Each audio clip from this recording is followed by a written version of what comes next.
जो शहीद हुए हैं उनकी जरा याद करो कुर्बानी।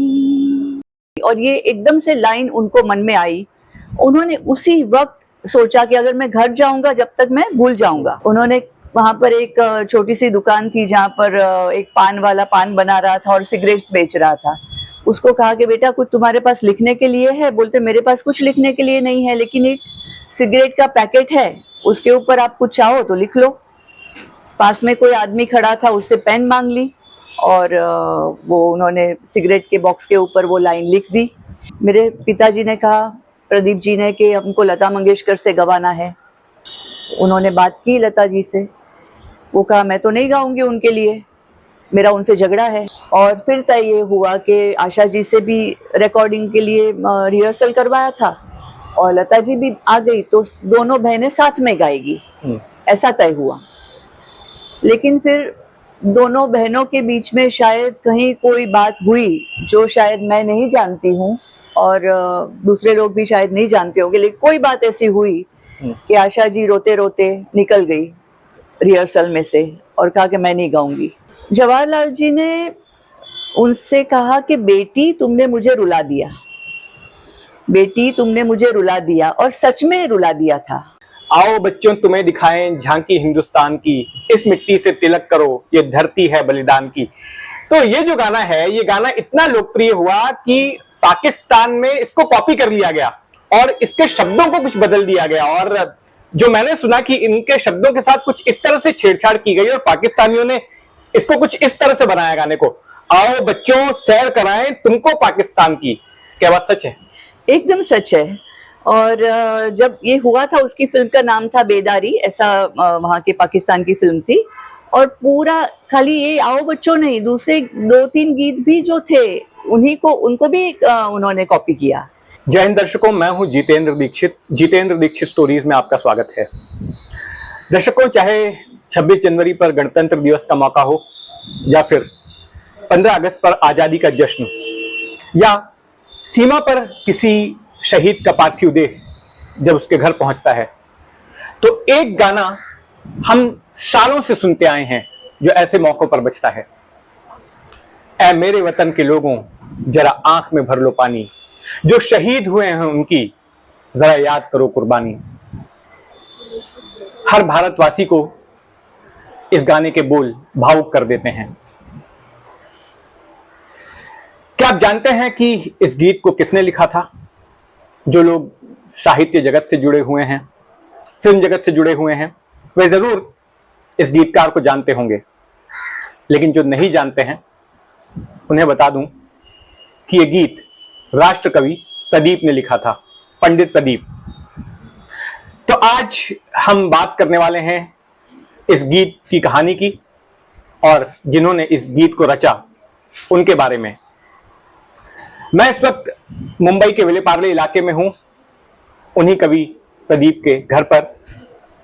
इस बंगले का नाम है पंचामृत और मेरे साथ कवि प्रदीप और उनकी इस महान रचना की कहानी को सुनाने के लिए मौजूद हैं कवि प्रदीप की सुपुत्री मितुल प्रदीप जी।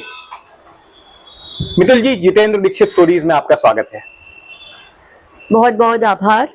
और आज मुझे लगता है कि इस मौके पर आपसे बात करके हम मेरे पिता की कई कई बातें शेयर करेंगे और लोगों को जानकारी मिलेगी कि ए मेरे वतन के लोगों आज भी क्यों इतना पॉपुलर है। जी बिल्कुल। और मितुल जी के बारे में बता दूं कि मितुल जी से मेरा परिचय करीब 20 साल पहले हुआ था, जब मैं कोर्ट रिपोर्टिंग कर रहा था और बॉम्बे हाई कोर्ट के बाहर हमारी मुलाकात हुई थी। और आज करीब ठीक 20 साल बाद हमारी फिर से एक बार मुलाकात हो रही है। हालांकि हम फेसबुक पर फ्रेंड जरूर हैं, लेकिन आमने सामने इन पर्सन मुलाकात आज 20 सालों के बाद हो रही है। और मौका है उनके पिताजी और हम सभी के प्यारे कवि प्रदीप जी के बारे में बातचीत का, उनको समझने का, उनको जानने का। लेकिन मैं आपको बीच में टोकती हूँ। आपको पता है कि कोर्ट में आप मुझे क्यों मिले थे? इसी गीत के ऊपर हमारी रॉयल्टी के ऊपर PIL थी जी, पब्लिक इंटरेस्ट लिटिगेशन, ए मेरे वतन के लोगों के ऊपर ही, और उसी बात को लेके आपने मेरा इंटरव्यू किया था और हम लोग पहली बार मिले थे। जी बिल्कुल, वो याद आया मुझे कि कोर्ट में कई सारे मामले होते हैं और अक्सर उन दिनों में मैं क्राइम रिपोर्टिंग और कोर्ट की रिपोर्टिंग किया करता था, तो उसमें ये एक बड़ा मामला था जो काफी चर्चित हुआ था और उस दौरान हमारी मुलाकात हुई थी मितुल जी। तो हम बात करते हैं इस महान गीत के बारे में, ए मेरे वतन के लोगों। मुझे ये बताइए मितुल जी कि इस गीत की कल्पना, इस गीत का आइडिया कैसे आया, इस गीत के पीछे की कहानी क्या है? ये तो जब चाइना के साथ हमारी लड़ाई हुई, भारत की और चाइना की जो एक वॉर हुई, और जो जिसमें हमारे कई जवान शहीद हो गए, उस वक्त माहौल बहुत ही गमगीन था देश का, और मेरे पिता भी उसमें अछूते नहीं थे।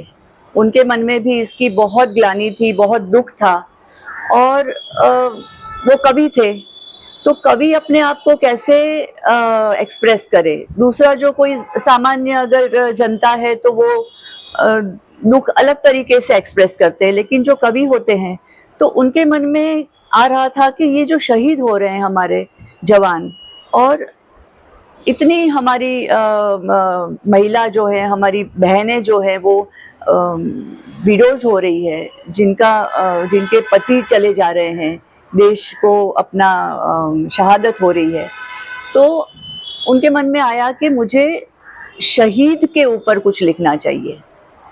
तो शहीद के ऊपर क्या लिखे? तब एक शैतान सिंह नाम के बहुत बड़े ऑफिसर थे जिन्होंने अपनी जान दे दी थी, और वो शैतान सिंह को जब उन्होंने पता चला कि तब तो सिर्फ रेडियो थे और या तो न्यूज़पेपर्स, अखबार थे, तो कैसे पता चलता था कि इस तरह से शहादत हुई है। तो इनका जो लिखने का ढंग था वो अलग था। उन्होंने सोचा कि मैं अगर शहीद के ऊपर लिखता हूँ तो क्या लाइन होनी चाहिए। तो वो एक दिन रास्ते पे घूम रहे थे, माहिम की फुटपाथ पे चल रहे थे, तो चलते चलते उनको एक लाइन ऐसे याद आ गई कि जो शहीद हुए हैं उनकी जरा याद करो कुर्बानी। और ये एकदम से लाइन उनको मन में आई। उन्होंने उसी वक्त सोचा कि अगर मैं घर जाऊंगा जब तक मैं भूल जाऊंगा, और इसको लिख लेना जरूरी है। उन्हें वहीं पर देखा, उनके पास कोई कागज कलम होती नहीं थी, वो कोई पेन रखते नहीं थे अपने पास, अलग से कवि थे जो साथ में पेन लेके नहीं चलते थे।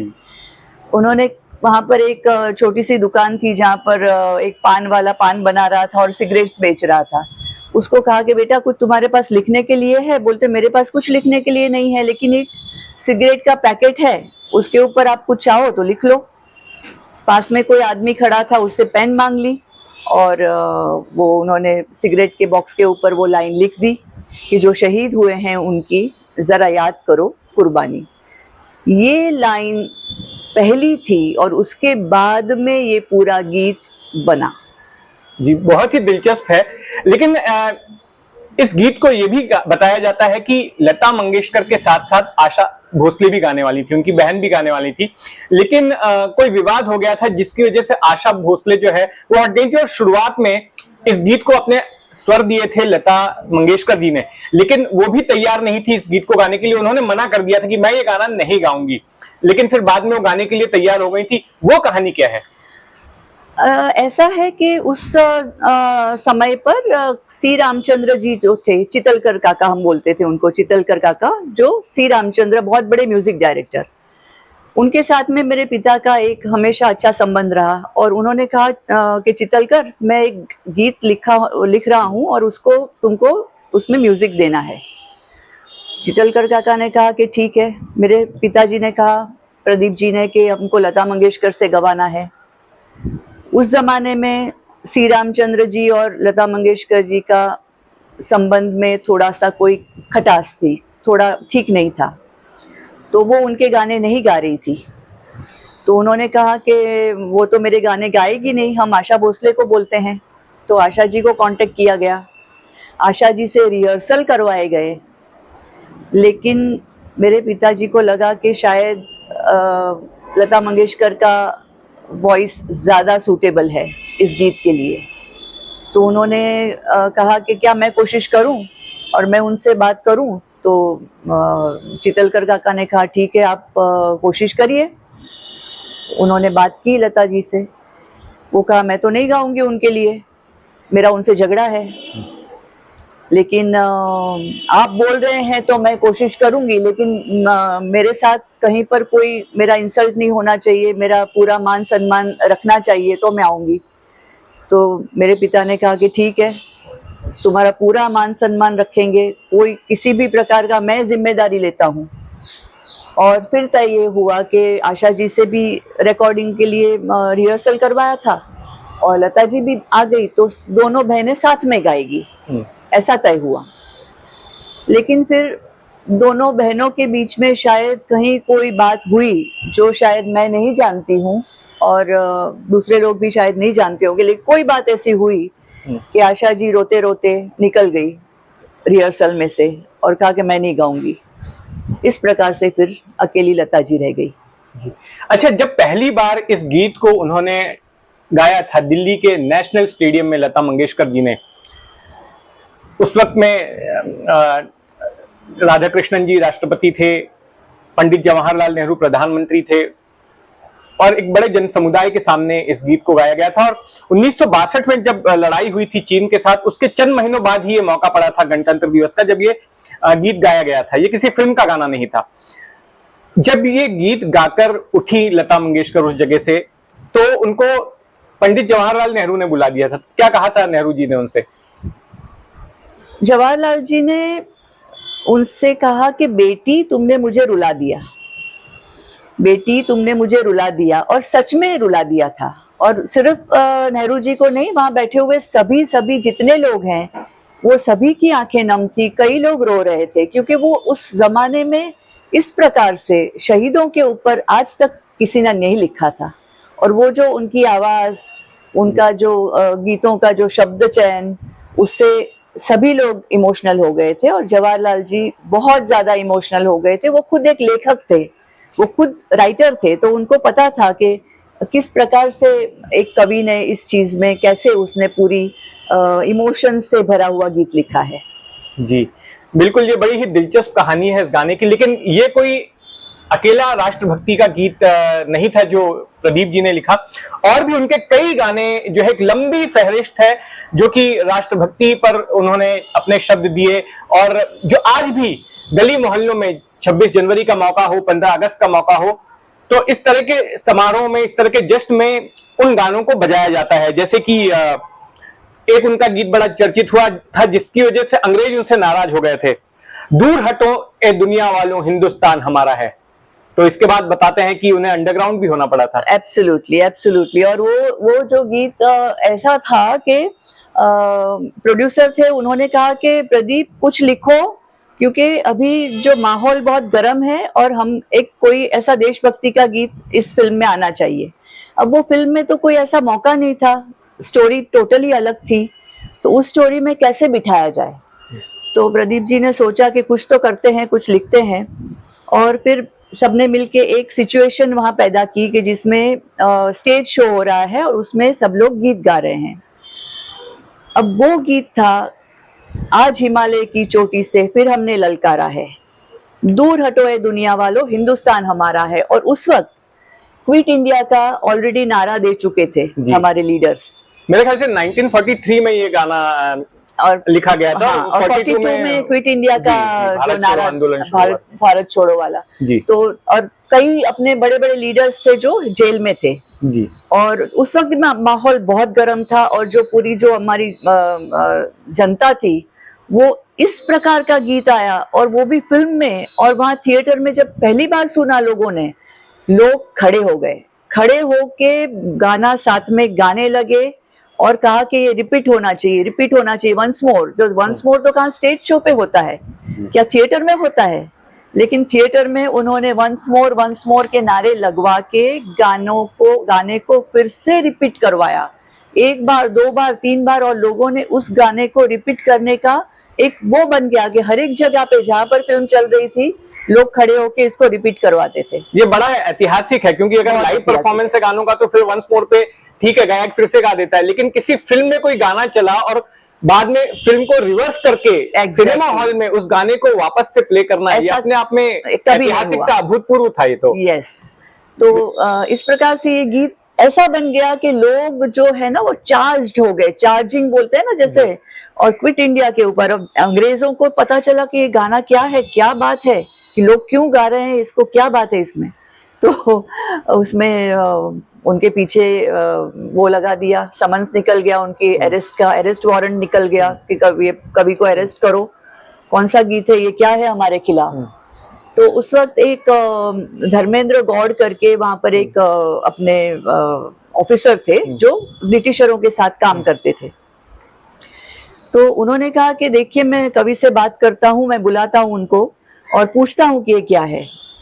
उन्होंने मेरे फादर से बात की, जब तक उन्होंने सोचा था कि मैं तो अंडरग्राउंड हो जाऊंगा, और चले भी गए थे, वो छुप गए थे, क्योंकि हमारे परिवार पूरा नाराज था कि आपने क्या कर दिया, अभी देखो आपके पीछे लोग पड़ गए, आपको अरेस्ट करेंगे।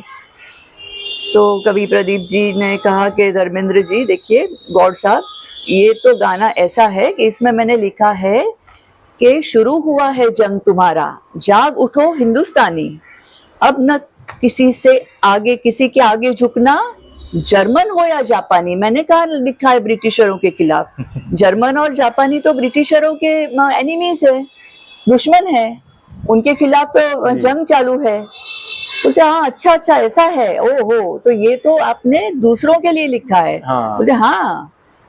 तो फिर जाके उन्होंने वो कहा उनसे, ब्रिटिश राज से, भाई जो भी वहाँ के ऑफिसर से, ये अपने खिलाफ नहीं है, ये तो जर्मन और जापानी के खिलाफ है। ओहो ऐसा है, ठीक है, वारंट वापस कर दो। तो इस प्रकार से प्रदीप जी ही बच गया, और उन्होंने उसी वक्त सोचा था कि ऐसा कुछ डालूंगा ताकि मैं पकड़ा ना जाऊं, और वैसा ही हुआ। बिल्कुल। अच्छा, मैं वापस आप से सवाल उसी गाने पर करना चाहता हूँ, ए मेरे वतन के लोगों पर।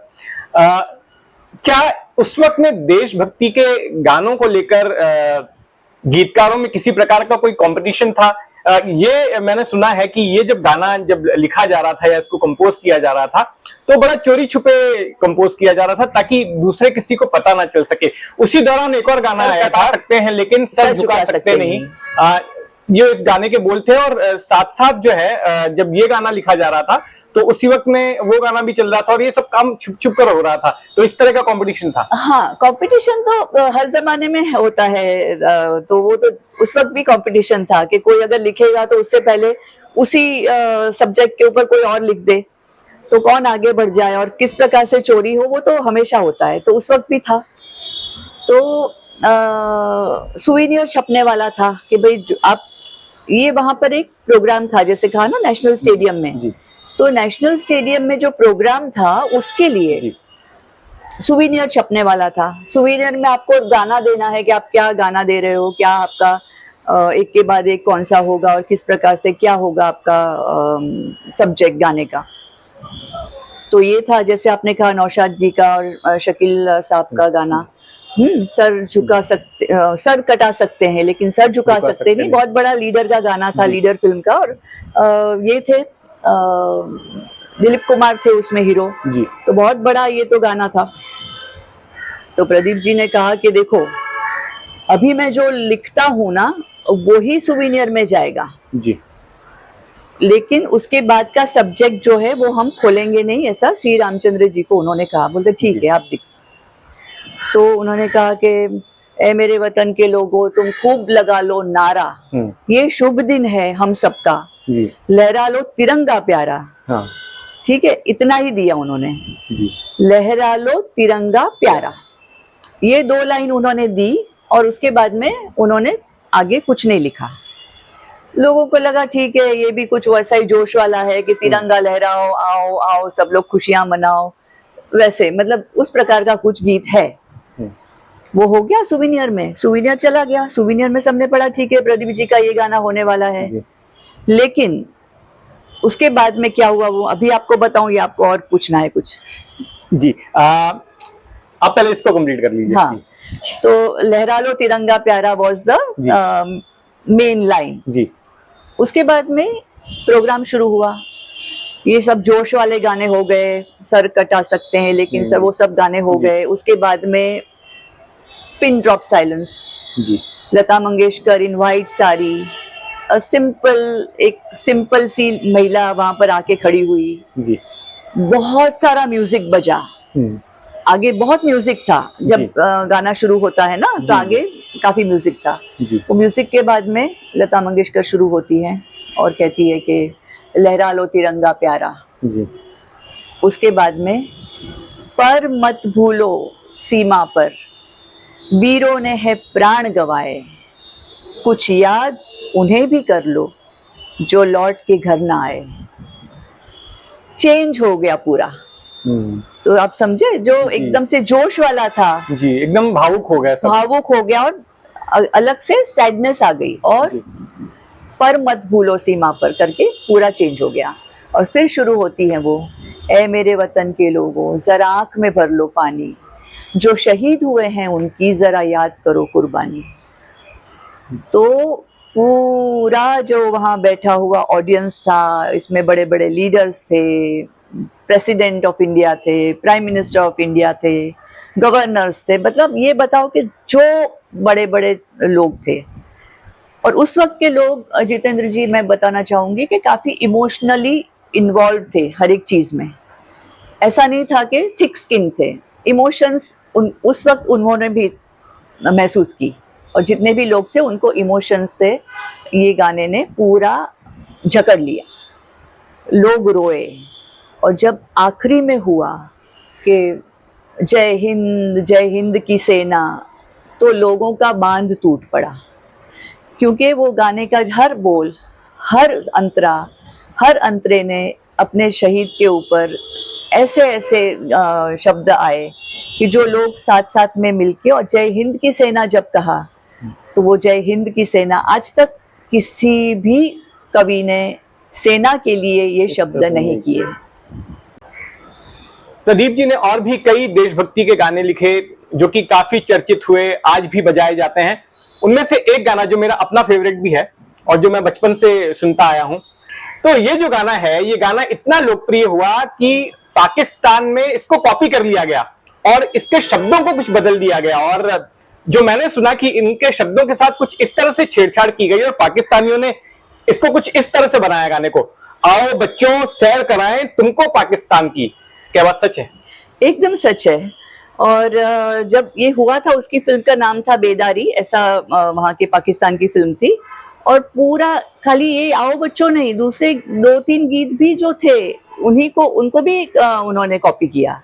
फिर मेरे बापू को किसी ने कहा, प्रदीप जी को, कि ऐसा ऐसा हुआ है, क्या किया जाए? बोलते कोई बात नहीं, हमारा ही गीत तो हमारे ही है ना, उनको भी गाने दो, कोई बात नहीं। तो उन्होंने उसमें कोई बड़े दिल के थे, और उन्होंने कहा कोई हमको लीगल एक्शन नहीं लेना है। और उस जमाने में ऐसा ज्यादा होता भी नहीं था, तो खैर वो चलने दिया। लेकिन शायद उसके बाद में उन्हीं की फिल्म बैन हो गई थी वहां पर, ऐसा सुना है। उनके गाने इस्तेमाल किए, गाने उनके चल जाएंगे, लेकिन गाने चल रहे थे, लेकिन फिल्म को शायद बैन किया हुआ था, ऐसा सुना है। देशभक्ति के अलावा भी उनके कई सारे गाने जो है वो लोकप्रिय हुए, आज भी लोग याद करते हैं। जैसे कि देख तेरे संसार की हालत क्या हो गई भगवान, कितना बदल गया इंसान। फिर एक गाना बड़ा चर्चित हुआ, पिंजरे के पंछी। इस जैसे तमाम गाने हैं, उन्होंने मेरे ख्याल से कुल 1700 के आसपास गाने अपने जीवन काल में लिखे। हाँ, वो उनकी कविताएं और उनके प्राइवेट सॉन्ग्स और प्राइवेट पोएम्स को मिला के। लेकिन आप एक गाना भूल रहे हैं, इंसान का इंसान से हो भाईचारा, यही पैगाम हमारा। जी, पैगाम फिल्म का गीत, और वो आज इतना सटीक बैठता है। वैसे उनके सभी गाने सटीक बैठते हैं हर एक दौर में। अगर आप ये सोचे कि ये वाला जो है कि देख तेरे संसार की हालत, तो आज भी उस गीत को कई लोग यूज करते हैं अलग अलग तरीके से, कि देख तेरे संसार की हालत क्या हो गई भगवान, कितना बदल गया इंसान। पॉलिटिकल सटायर के लिए भी इस्तेमाल होता है। पॉलिटिकल सटायर के लिए। जय संतोषी माता फिल्म के जो प्रोड्यूसर थे, बताया जाता है कि वो उनसे इतने प्रभावित थे, इतने कृतज्ञ थे कि उन्होंने उस दौर में उनको कोई एसी वगैरह भी गिफ्ट किया था। वो है क्या अभी एसी? एसी नहीं है अब, वो तो खराब हो गया। लेकिन हाँ, वो सच बात है। सच बात ये था कि प्रोड्यूसर के पास उतने पैसे नहीं थे। तो जब जय संतोषी माँ फिल्म का उन्होंने ऑफर लेके आए, तो उन्होंने कहा मेरे पास पैसे नहीं है, मैं आपको बहुत कम पैसा दे सकता हूँ। तो प्रदीप जी ने कहा कि देखो, अगर तुम्हारी फिल्म चल गई तो तुमको पता है कि मैं एसवी रोड पे रहता हूँ, मेन रोड पे रहता हूँ, और यहाँ पर कितना ट्रैफिक है, कितना हाँ। हल्ला है। हाँ। तो अगर मैं शांति से अगर मैं गाना लिखना चाहूँ, मैं नहीं लिख सकता हूँ। तो अगर तुम्हारी फिल्म हिट हो गई जी। तो तुम मुझे इस रूम में एसी लगवा दोगे। ओह। और सच में हिट हो गई। हाँ। और वो प्रोड्यूसर ने कहा कि प्रदीप जी, आपने कहा था, मुझे याद है, आप शायद भूल गए, लेकिन ये लीजिए एसी और मैं आपको फिट करके देता हूँ। वाह,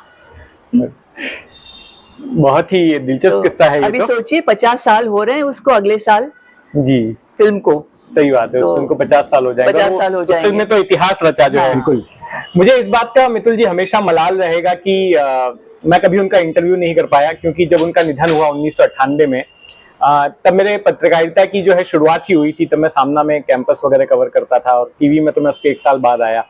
तो मुझे इस बात का हमेशा रिग्रेट रहेगा, मलाल रहेगा कि मैं उनसे मिल नहीं सका, उनका इंटरव्यू नहीं कर सका। लेकिन इस बात की खुशी है कि मेरी आपसे मुलाकात हुई, और आपके जरिए मुझे उनको जानने का मौका मिला, उनसे जुड़े किस्से कहानियों को सुनने का मौका मिला। हमें समय देने के लिए बहुत बहुत धन्यवाद मितुल जी। बहुत बहुत आभार, धन्यवाद आपका।